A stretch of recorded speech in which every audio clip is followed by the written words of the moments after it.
Ramai orang ingat semua emas tu sama. Nampak harga di skrin terus buat keputusan. Lagi murah, lagi nampak menarik. Tapi bila anda betul-betul masuk dalam dunia emas, anda akan sedar satu perkara. Harga di skrin tak semestinya sama dengan nilai sebenar dalam tangan. Saya pernah jumpa ramai penyimpan emas yang kata kat tempat lain lagi murah daripada public gold.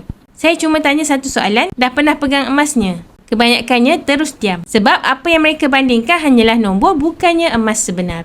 Mereka lihat harga di website, bukan keseluruhan proses memiliki emas tersebut. Kalau anda benar-benar nak bandingkan secara adil, ada 3 perkara yang perlu dilihat. Pertama, harga sebenar bila emas sampai dalam tangan. Bukan sekadar harga di skrin, tapi termasuk caj perhantaran, premium dan kos tersembunyi. Kedua, kemudahan untuk membeli. Adakah anda ada pilihan? Tunai, EPP, Gap, Auto Debit atau semuanya terhad? Ketiga dan yang paling penting, kemudahan untuk menjual semula. Emas yang baik bukan hanya mudah dibeli tapi mudah dijual dengan harga yang tinggi tanpa syarat yang menyusahkan. Di sinilah ramai yang mula nampak perbezaannya. Emas fizikal bukan sekadar pelaburan, ia merupakan pengalaman. Bila anda pegang sendiri, simpan sendiri dan tahu anda boleh jual bila-bila masa, keyakinan tu berbeza. Jadi bukan semua emas itu sama. Ada emas yang hanya wujud di skrin dan ada emas yang benar-benar berada dalam tangan. Menjadi aset yang boleh melindungi anda bila diperlukan. Dan biasanya perbezaan tu hanya difahami oleh mereka yang pernah memegangnya sendiri.